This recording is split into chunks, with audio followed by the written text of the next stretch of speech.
and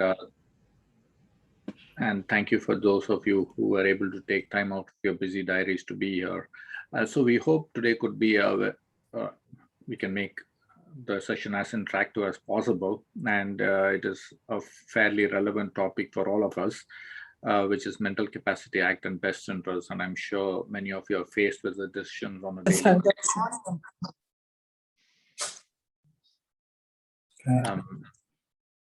I think somebody is not on mute. My name is Sanjay Nilsson. I'm the Clinical Director for Learning Disability Services, and I have Ruth joining me today. Good afternoon, everybody. I'm Ruth Cooper. I'm Operations Strategic Lead for Learning Disability in Elfton and Learning Disability Nurse by background. So what are we hoping to cover today? And I'm not able to move my slides. I don't know why. It's in the bottom left hand. Yeah, there we go. Got it. Okay, thanks. So we'll start with true or false, and we look at the Mental Capacity Act and what it all means. And we'll look at some themes from LEADER in regards to Mental Capacity Act. And we'll also look at deprivation of liberty safeguards, the case law, and LPS, as well as case scenarios. So Jess, if you can put it in the chat, whether you think this statement is true or false. A person lacking capacity needs to object to the level of supervision for dolls to be considered. Do you think that is true or false? You can put it in the chat. Doctor, what is dolls? Sorry, it's should I said it's deprivation of liberty safeguards. It's something that we put in place when someone needs to be restricted against their liberties, any impingement on somebody's liberties. Okay, thank you. Okay, so we've got one answer of false, another answer of false. Oh, 3 for false, 4. Lovely.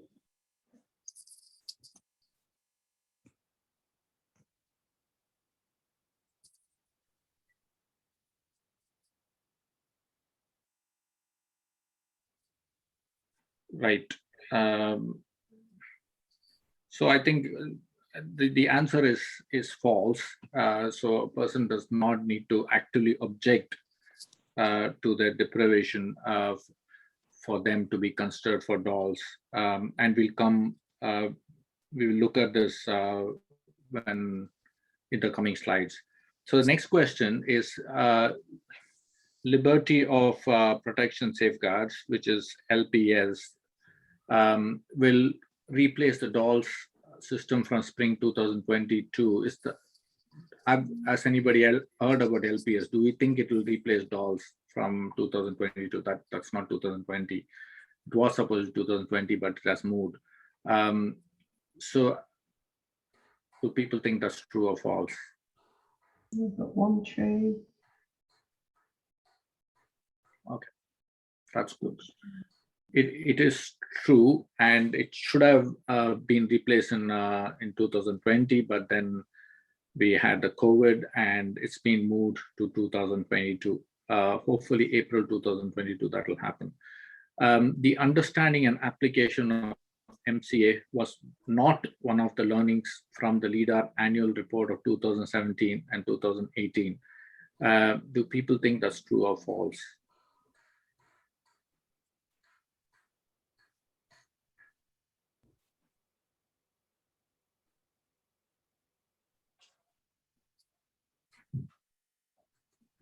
Everybody's gone shy on the chat now. Okay, which is I think it's an unfair question, I suppose. It was one of the major learnings of the LEADER annual report in 2017 and 18, and again we look at the LEADER themes later in this presentation. MCA applies to persons who are 16 and over. Do people think that's true or false? Any takers?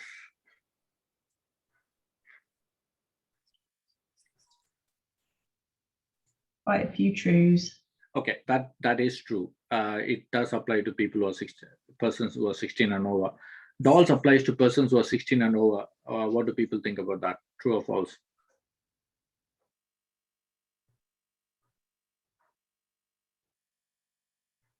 Not so sure. Okay, so that is again true. So, and we will come to that in the slides, following slides. Okay, on that note, what is MCA? And most of you here would know this. The Mental Capacity Act 2005 came into force in 2007. Its aim was to protect and restore power to people who may lack capacity to make certain decisions due to the way their mind is affected by illness, disability, drugs, or alcohol.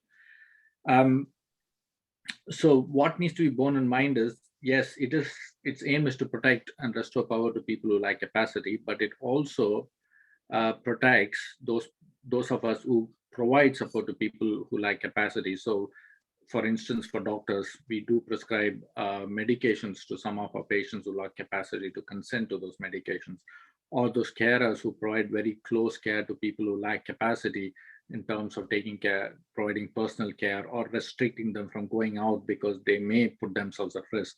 So it protects those staff as well who provide close care for patients who may lack capacity. As we discussed, it is a law which applies to everyone age 16 and over, regardless of their abilities.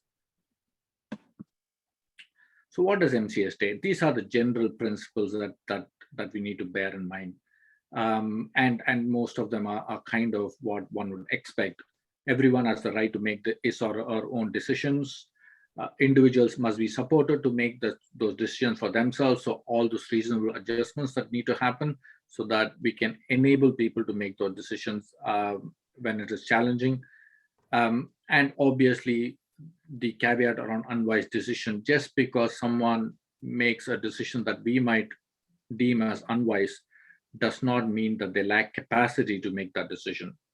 And where someone is judged not to have the capacity to make a decision, that decision can be taken for them, but it must always be in the best interest. Treatment and care provided to someone who lacks capacity should be least restrictive of their basic rights and freedom possible, but still provide the appropriate treatment and care.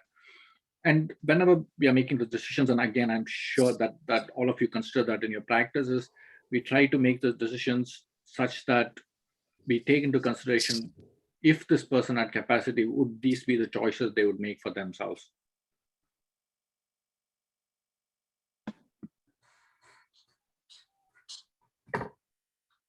Two stages of capacity, test of capacity. Does the person have an impairment of their mind or brain, whether as a result of illness or external factors such as alcohol or drug use? So it's not like we can do a capacity assessment on anyone, but they need to fulfill that criteria of impairment of their mind or brain. Does the impairment mean the person is unable to make a specific decision when they need to? So it is about specific decisions. It's not about a blanket capacity assessment for everything. Some people may be able to say make a decision around their treatment, medical treatment, but not be able to make a decision around their welfare and care. So and and and obviously some decisions are more complex than others. So if a person has a saving of £1,000, they would be able to make a decision around their welfare and care. But if they had a huge estate, then those decisions become complex.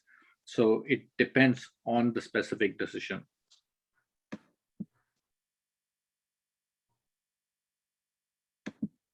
Capacity assessment.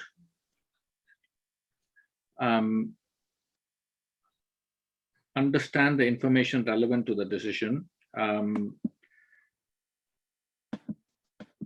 Retain the information.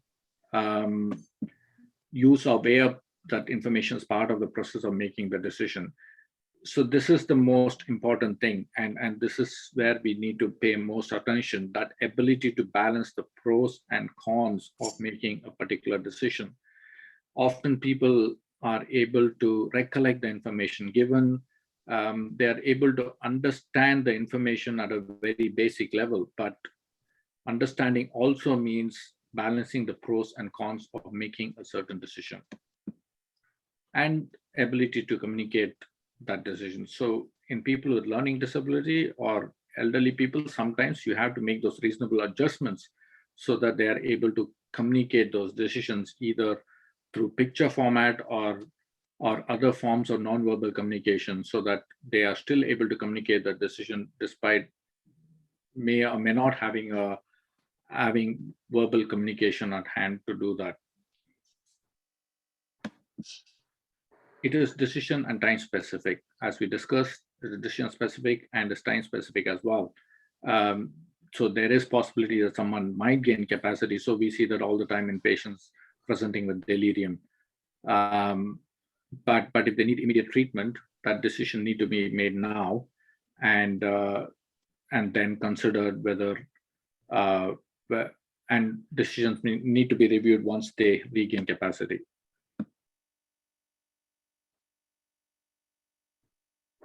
Thanks, Sanjay. So just to pick up on some of the points that Sanjay's made, we must always presume that somebody has capacity. That's our starting point. And obviously over the last 18 months, we've had some very, very complex health situations to deal with in all elements of our care and at all levels of the health and social care system. So just wanted to think about some of the LEADAR findings. That's the Learning Disability Mortality Review findings that came out from the most recent report. And I'm sure most of you are aware that there was significant discussion about the use of DNA CPR, particularly for elderly, vulnerable people, people with a learning disability, and anybody that potentially was considered frail. We had a number of scenarios where people had a DNA CPR placed on their records without the relevant discussion. So decisions were made without the person themselves and their family carers, and also made on the basis of diagnosis. So, for example, we came across some scenarios where people had had a DNA CPR on the basis that the person had Down syndrome, which is certainly not the only reason why you would consider a DNA CPR. I think it's really important to consider everybody's feelings, and they are very complex decisions, we know that, but it's truly the place where MCA comes into its own in terms of thinking about the complexity of situations, what the person may or may not want, and how we best involve them in that element and decision making around their care.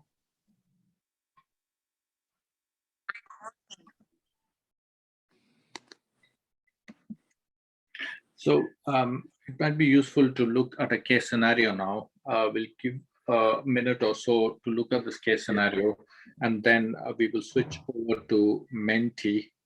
For those who haven't used it, if you just type menti.com, and then it'll take you into a presentation which Ruth will display, and then you log in the number. But we'll say how to do that again when Ruth shares a slide. So this is a true case scenario. It happened to one of my patients in Hackney. DA is a 32-year-old gentleman who has moderate to severe learning disability and autism. He lives in a 24-hour supported accommodation and needs support with most of his daily living activities, such as food being prepared for him, clothes being chosen for him, always being accompanied by someone when he goes out, so on and so forth. He is able to feed himself, however.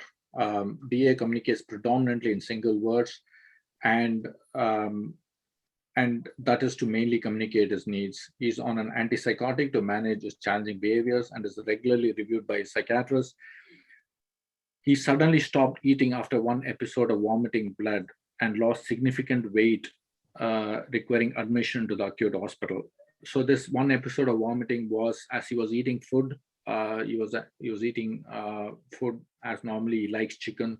So he was having chicken and rice, and he vomited, and then following that he stopped eating.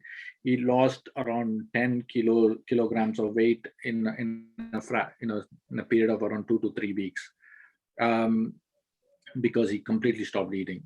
In the hospital, he started drinking some fluids but was still refusing solid food. He had a physical examination and blood tests, all of which were within normal limits. The psychiatrist reviewed him on the wards and was informed that he would be discharged tomorrow as they haven't identified any organic causes and his presentation is likely to be behavioral in nature. So when actually I saw him, and my concerns were how will we cope in the community considering that he's still not eating and he's drinking very little and he has continued to lose weight on the ward. But the ward wanted him to be discharged. So if we think about that case scenario and look at the questions on Menti, Ruth will explain how we do that best. Okay, if you could just stop sharing your screen for a minute, Sanjay, and I'll bring the Menti up. Thank you. Okay, I need to find out how to do that now. There's a bit at the top that says stop sharing. Yes, all right.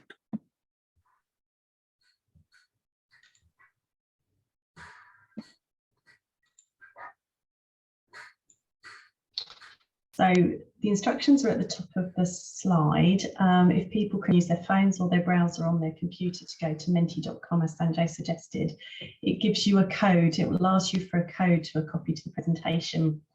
And then the screen will come up with the question. And what we'd like you to do is type in and give us some answers about what should happen next in this scenario. So the code is there. It's 33 19 76 5. And if people could pop some answers in the presentation, we can see them come up on the screen and generate some discussion around them.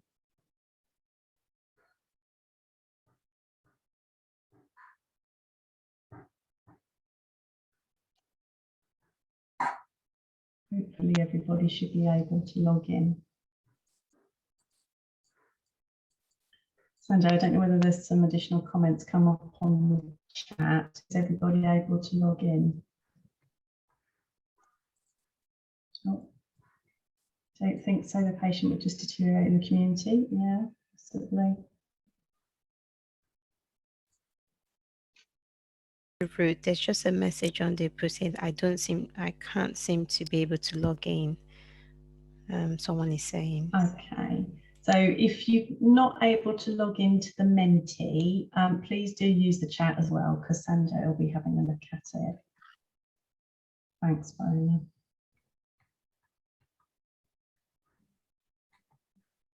Anybody else got any thoughts? Sanjay, is there anything coming through on the chat? Oh, no, definitely shouldn't be discharged. No, there is nothing on the chat, Ruth. Okay. So got a couple of answers that think no, probably not a good idea to discharge this gentleman. Do you want me to go through to the next question, Sanjay? Yes. Oh, hang on, we've just got another one come through. No, would be an unsafe discharge. Yeah, okay, lovely. So we'd ask yes, what we should consider. Actually, there was a fairly overwhelming answer saying no, we shouldn't discharge. We should just go to the next slide. Yeah. Yeah. So what should we consider if we're not going to discharge this young man? What are the things to consider?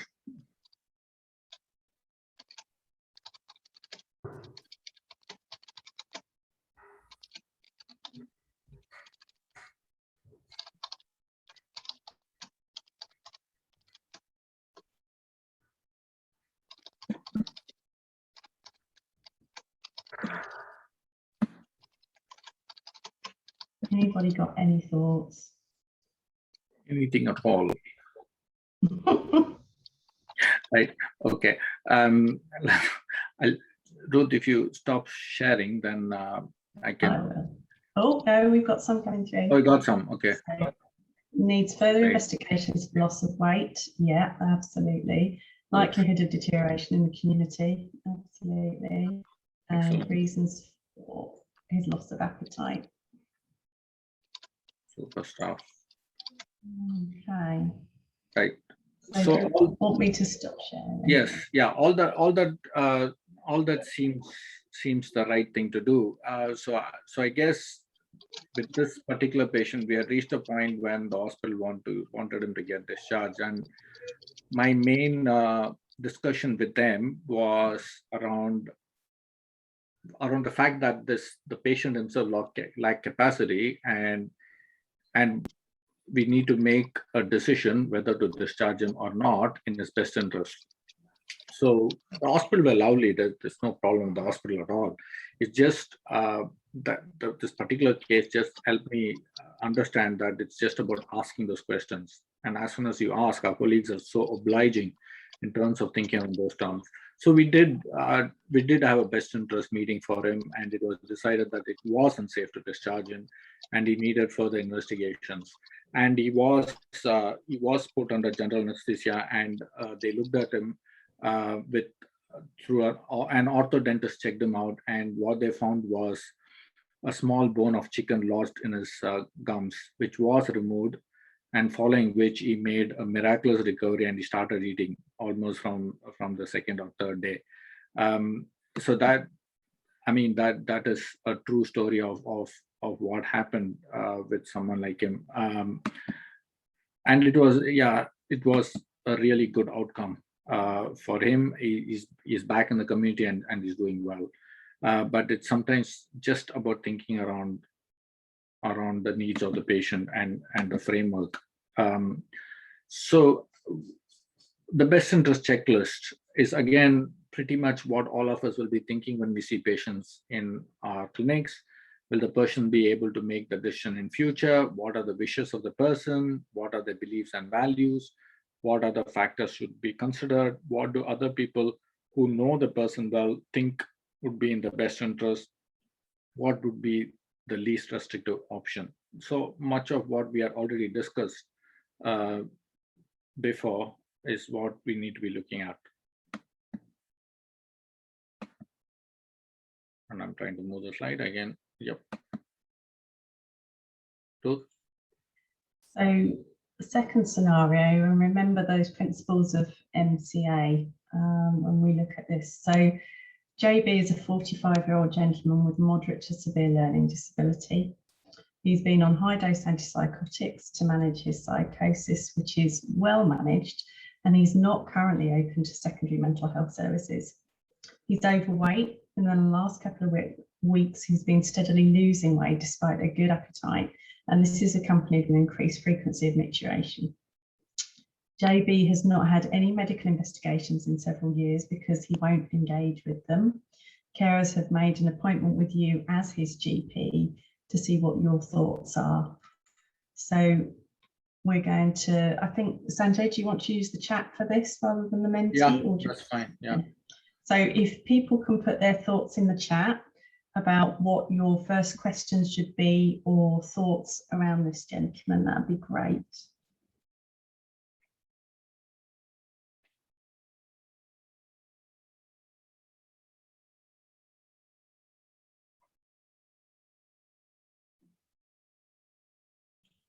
Okay, got possible diabetes, further blood tests, urine tests. Absolutely.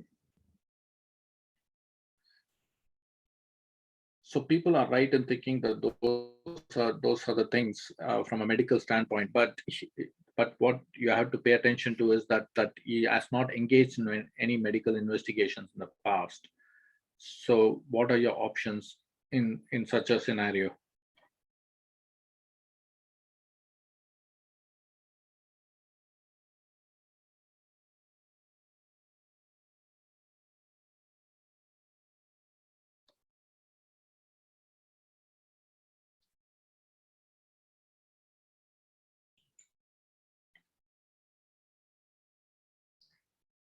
So one of the things, okay, would you be willing to have a fingerprint test at the very least?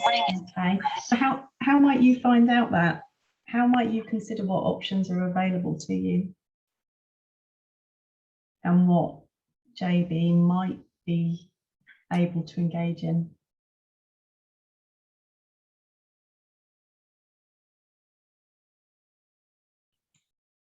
Yeah, ask him. Good. Yeah, definitely. make best interest decision.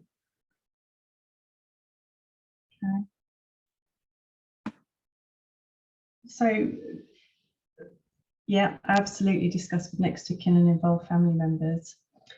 When we make best interest decisions, what needs to come first?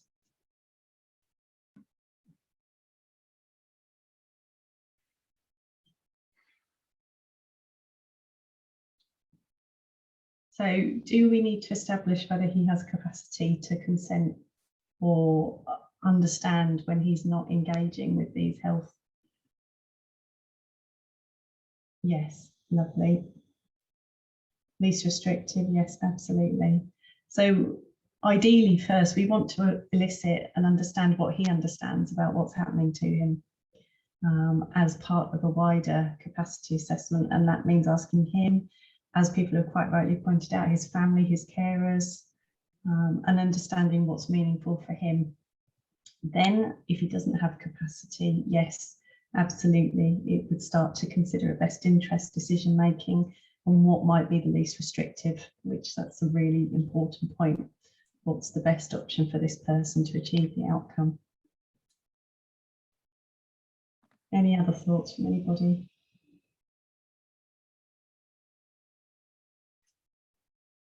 Do you want to move on, Sanjay? Yeah, so obviously the other things to kind of consider is if you're having challenges and having investigated to engage the local learning disability team, which I'm sure you do, for their nursing staff to get involved, to support the patient, to work around things like needle phobia if the patient is experiencing needle phobia, and then I mean, as a last step, consider whether he needs some sedation to have it done and the level of sedation.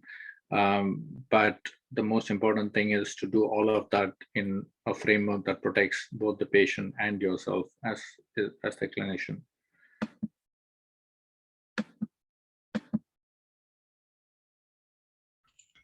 So some of these scenarios featured very significantly in all reports since 2016 for the Learning Disability Mortality Review.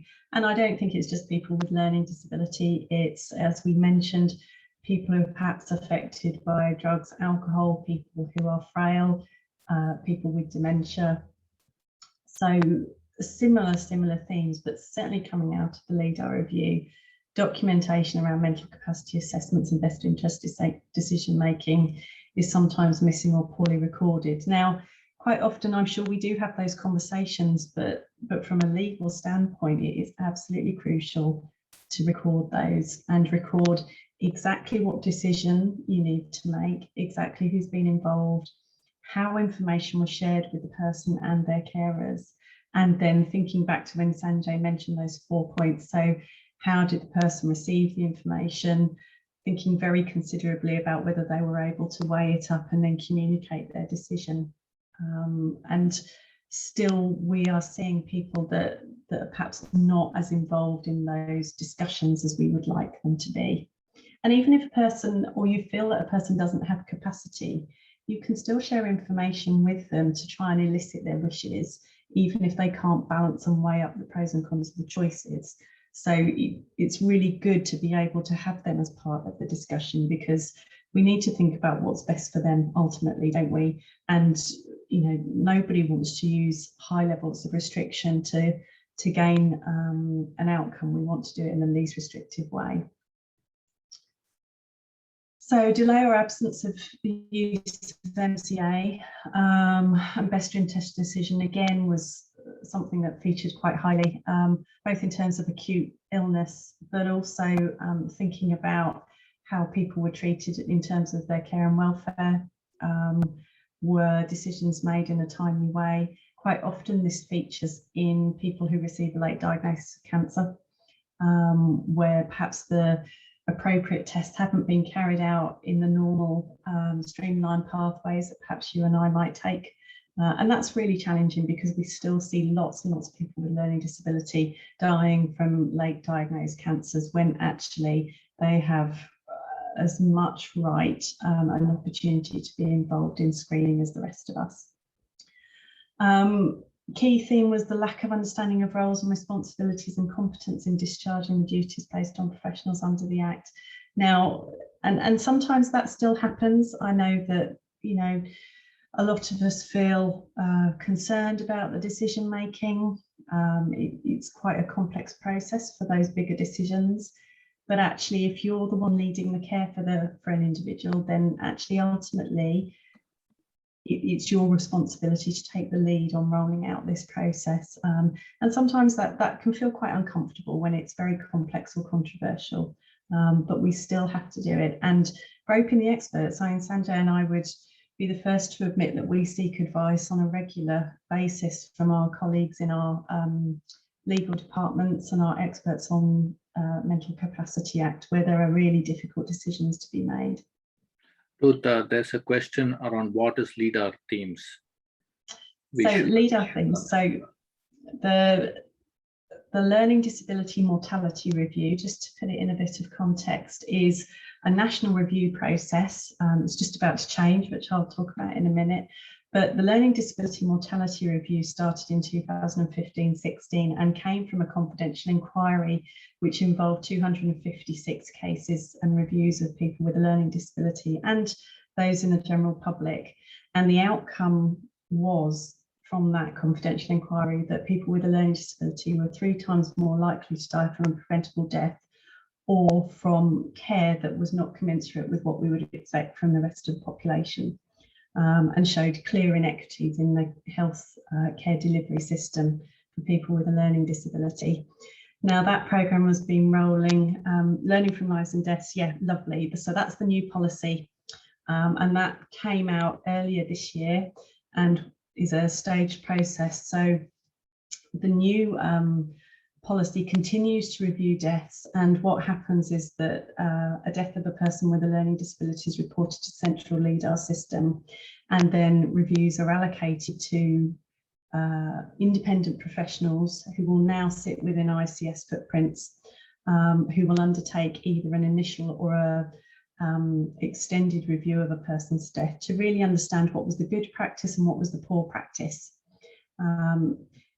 Possibly helpful to be aware that not only people with learning disabilities, but from the end of this year, it will also include autistic people, which will bring some challenge, because I think autistic people quite often experience the same health inequalities, but struggle to often get diagnosis, so we're not clear of diagnosis, quite often don't feel confident to engage in services. So again, looking at inequity and how we consider how we make reasonable adjustments to improve the delivery of healthcare for that group of people. Does that help? Sanjay, have I covered everything that LEADAR stands for? I think you have. So I guess in summary, it is just learning from deaths of people who have a learning disability, learning from the deaths of people who have a learning disability. And as we know, that there's been so many times in our generations where people with learning disability have died due to various reasons, and LEADAR is a way of keeping tab on that. So I think the most important point for me as a clinician here is about that delay or absence in the use of mental capacity assessment and best interest decision making. So if we reflect on the case study that we just had, you guys were on the ball, you know, thinking of PSA, thinking of diabetes, etc., etc. But the challenge is, if we do not have investigated, will you go into diabetic ketoacidosis or worse? Those kind of questions. And there's where the use of Mental Capacity Act in a timely manner matters. And now, when you think about people not being vaccinated because they lack capacity and other challenges, that's in other place where we need to be thinking of timely use of Mental Capacity Act and best interest decision making. So we have fortunately not been losing patients with learning disability in the last few months. But one of the patients that we lost in the trust was a man who was unfortunately not vaccinated. So vaccination remains, as you all know, vaccination remains the most protective thing for everyone, and especially so for people with learning disability, because they've been at more risk of death during the pandemic.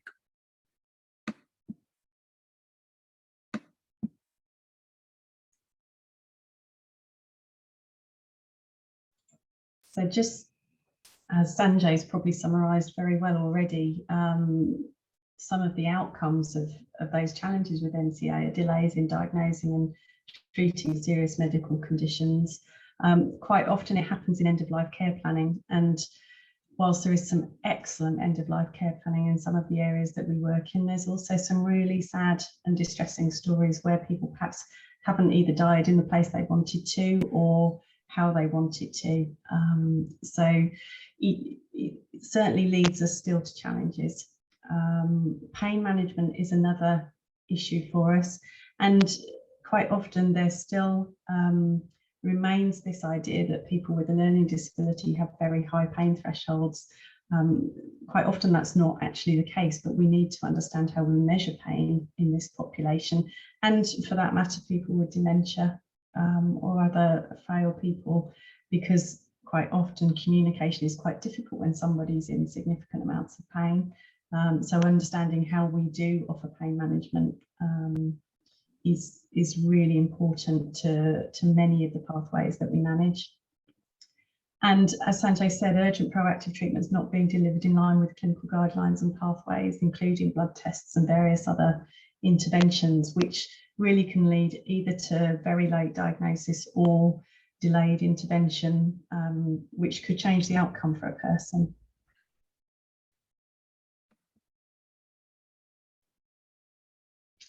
So last case scenario, so FT is a 60-year-old lady with Down syndrome and Alzheimer's dementia.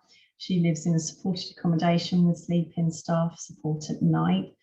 And in the last couple of weeks has been wandering away from her home at night and has been returned back to her accommodation on several occasions. What do we think can be done to minimise the risks of wandering?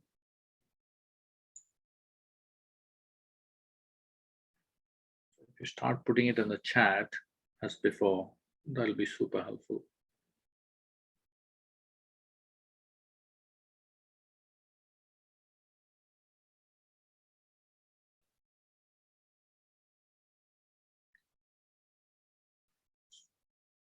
So if that's the kind of scenario that you're presented with in your surgery, what things would you be thinking about? Someone who's put something. Doll's assessment, excellent. Yeah, Adam on the ball. okay. He's cut to the chase. Yeah, bedside Secure alarm, getting secure accommodation gate tonight. Good. Review by memory consultant, excellent. Bedside alarm, wow, that's a good one as well.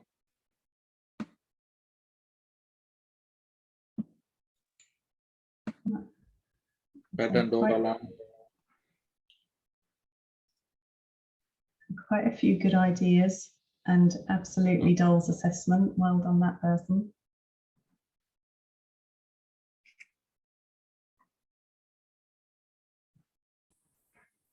So Sanjay, do you want to?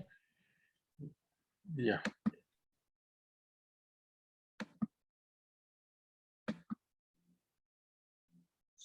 So deprivation of liberty safeguards. It aims to prevent the unlawful detention of adults in hospitals and care settings who lack capacity to choose where they live and or to consent to care and treatment. So if we reflect on the case presentation that the case scenario that we just had, so this is a lady with dementia, Down syndrome and dementia. So her condition is likely to be progressing, and it is progressing. So she would need certain level of restrictions to manage the risk of her wandering away.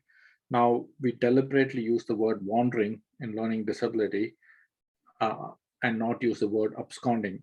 Absconding kind of signifies that that's being done out of choice, but wandering suggests a state of confusion, which leads to the person going away from the place of safety to not so much safe places. So with her, the things we would absolutely consider all of those things that you said to be seen by a memory consultant. Consider the least restrictive thing, which would be to have a bedside alarm and a door alarm. And yet there is a problem here. If she tries to leave, the staff will have to stop her, which means we will be depriving her of her liberty. Therefore, for her own safety as well as that of the staff who support her, who would be in this precarious situation of stopping her, we need to have a legal framework. And that legal framework, if she were to live in a residential home, will be dolls. If she lives in a support accommodation or one's own place, then we'll have to go to court of protection to get the dolls. Now, dolls authorization can either come from the local authority when you lack capacity, and that can be done. That can be sought in a straightforward way when you live in a residential home. But when you live in a support accommodation or shared lives and so on, you'll have to approach the court of protection and get authorization from the court of protection, which sometimes can be a longer process than going through the local authority. There are two key questions to ask described as the acid test. Is the person free to live? Is the person subject to continuous supervision and control? So those are the most important questions to be asked. So when we think about, one of the true or false questions that we ask, if the person is not trying to actively leave, can we just not put them on any kind of legal framework?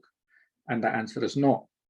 If the person is not free to leave, that is, if they try to go out of the door, the staff will stop them, then they are being deprived of their liberty. If the person is going to be on continuous supervision and control, so in some ways, when you think about the bed alarm and the door alarm as well, they are some form of supervision and control, despite them being not a kind of a human thing, but a technological control over the person's movements. So, if those two questions are answered, then we need to, are in the positive, then we need to consider a legal framework to manage patients.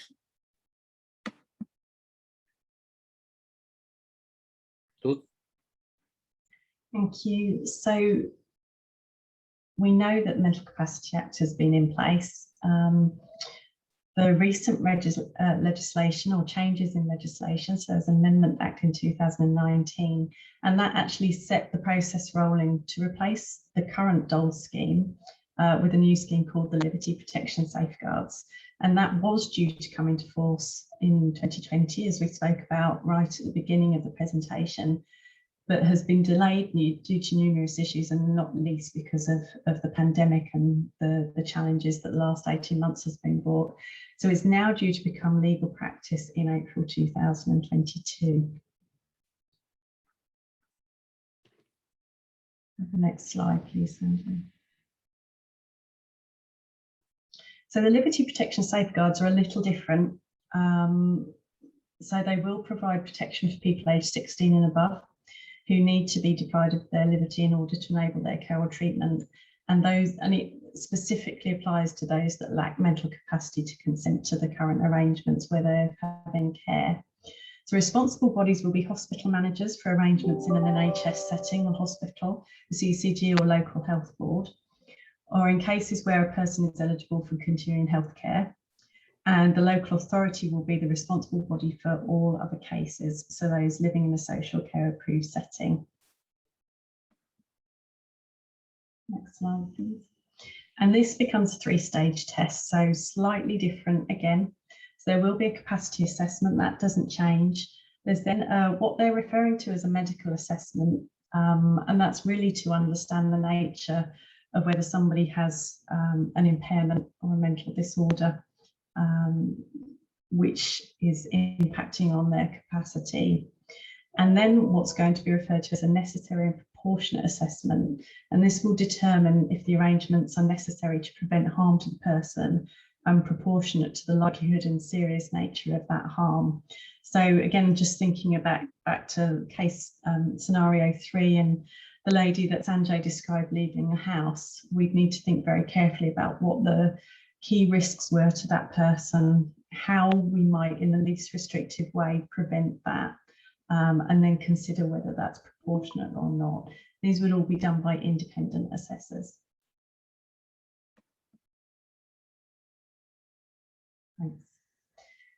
So the conditions to be satisfied before arrangements could be authorised were that the person lacks capacity to consent to the arrangements that are proposed, that they have a mental disorder, and that the arrangements that are proposed as part of their care plan are necessary to prevent them from harm, but also proportionate in relation to the likelihood and serious nature of that harm. And proportionate is, I guess, the flex in the system, if you like, because we need to think very, very carefully about what that looks like. And that's probably key where the independent advocates that people require as part of this process and family are likely to be involved, because actually what is one person's proportionate quite often isn't another's. So that's where the independent eyes come into this part of the process. So there's some specific changes in addition to the ones we've mentioned. There's a greater emphasis in involving family and all of those people involved in a person's network in the decision making. So there's now a very explicit duty in the Act to involve those involved in the care and welfare of that person. And whilst it's always been best practice to do that, quite often it hasn't happened in the way that we would like it to, which is why it's now an explicit duty. So just to be clear as well, that 16 to 17-year-olds will now come under this legislation rather than some previous applications to the Court of Protection. So the liberty protection safeguards will apply across from 16 upwards, which is quite key because quite often some of the challenges we have around that grey area in transitioning into adulthood between 16 and 18. And probably the biggest change in lots of ways is that the liberty protection safeguards will also be applied in domestic settings. So as Sanjay described earlier, previously, this was only limited, DOLS was only limited to formal settings, such as residential care, hospital or supported living. So this can now also be applied in the person's own home. And I think that's a big change, because that combined together, that 16 to 17-year-olds will be under the legislation and it can be applied to domestic settings is the big thing, because in our care, we see most of the 16 to 17 years old living with their parents and at home. And when they come and they become adults, suddenly there is this whole issue around the restrictions. So I guess this will be a better way of practice in many ways, that we consider those restrictions when they are still children, and it just doesn't feel like a cliff edge when they turn adults, when we are considering all this kind of what looks like a punitive measure for some level of legal framework to be placed on someone. So that's a major change.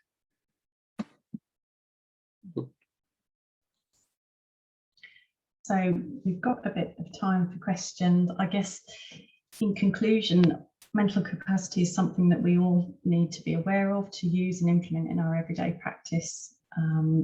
As Sanjay said, if you're in any doubt around somebody who has a learning disability or even somebody who's under the care of a mental health CMHT, then actually you can always contact them for support and guidance around how to do that and how best to involve everybody in that person's network and care.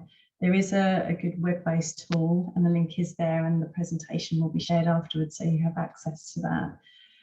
But also I think there's something about considering how we as services strengthen governance in relation to how we use MCA and think about training and audit of compliance on a very regular basis so that we fully appreciate the role that we have under the legal requirements of the Act. Because it is challenging, it's not straightforward. The requirement of MCA to be decision and time specific quite often brings some challenges in particularly urgent or complex situations. So as we said before, there is advice and guidance out there, and the primary reason to do this is actually, as Sanjay said right at the beginning, to protect the person, but protect yourselves professionally as well, to ensure that you've worked through every stage to come to the best outcome. So is there any questions from anybody? If you want to pop them in the chat or take yourselves off mute, and we'll do our best to answer them.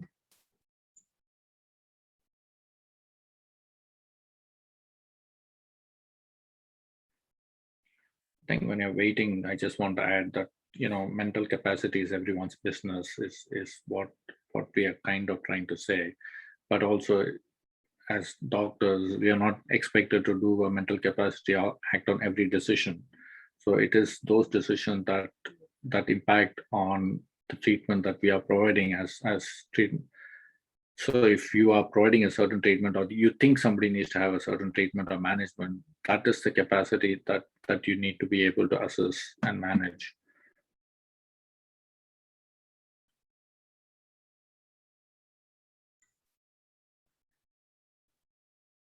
So there is a question. Yeah, so if LPS will be applied in people's homes, is it the family who enforce it? Is there a risk of this being abused? That's a really good question. It's a really good question. So Go on, you go, Sanjay. no, I was just about to say that yes, agreed with that, and I suppose the issue is that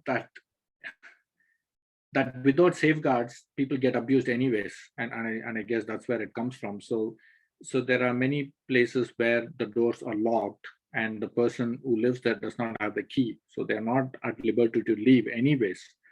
So it is those kind of situations where the safeguard will protect them. What it also means is if somebody is on LPS, they have regular reviews from either the local authority or whichever the governing body which places them on it. So they perhaps have better protection than what they would have otherwise. And the families who enforce them as well have some degree of protection, because otherwise they're just doing it because they care about the person they love. And the third point is that, of course, it depends on the issue for which the safeguard, the restriction is sought. So that is what will define whether they are at increased risk of abuse. So if somebody's doors are locked because they're at risk of getting into an accident, that seems a fair enough thing to do. But if somebody's food has to be restricted because they have a certain they're either obese or eating too much, then that becomes more of a human rights question.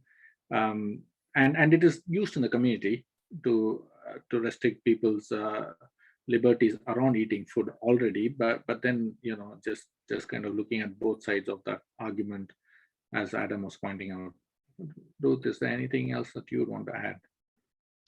No, I don't think so. I think you just illustrated really well the challenge in the different decision that you're making, and I think we also need to acknowledge that safeguarding adults goes very closely alongside this. So not only do we have a duty around MCA and LPS, but we also need to understand that if we come across a scenario where perhaps this isn't legally applied, then we need to be mindful that there potentially is a safeguarding scenario here, and that we need to be in a position to advise families and carers and the person themselves about the legal considerations and decision making that needs to be part of it. So they go very, very closely hand in hand. Are there any other questions? Sorry. Just asking whether there are any other questions. That was a really good question from Adam.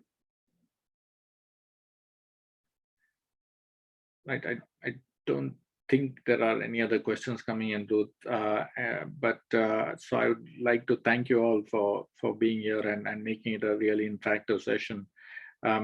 I think for us, we should have been more mindful of some of the terms that we are using, the LIDAR and dolls and so on. But we'll take it away, and the next time we will expand those presentations. Any advice about giving medication a patient refuses? That's a good question. I'm going to kind of give a general spiel around it, because it really depends on the situation. So one is assessing the person for capacity. If they lack, well, if they do have capacity, then it's all about that kind of providing that education around medications and working with the family and networks and the staff who know them better to help them take the medications. If they have communication issues, kind of trying to use easy read versions and pictures and so on, And some of this can be helped by a local speech and language therapist to kind of prepare that material to help them understand. If they lack capacity, I would still do all of those things that I've just suggested, but then think about things like covert administration of medications if necessary, and follow your local covert medication administration policy as well. And the most important thing in all of these things is accurate documentation, contemporaneous, accurate documentation, record keeping, and to think, well, is this a reasonable thing to do? And if your colleagues would do that, then if you think that all of my colleagues would do a similar thing, then I think you should do that. So those are the general suggestions I can give without actually knowing the ins and outs of a case. Does that help?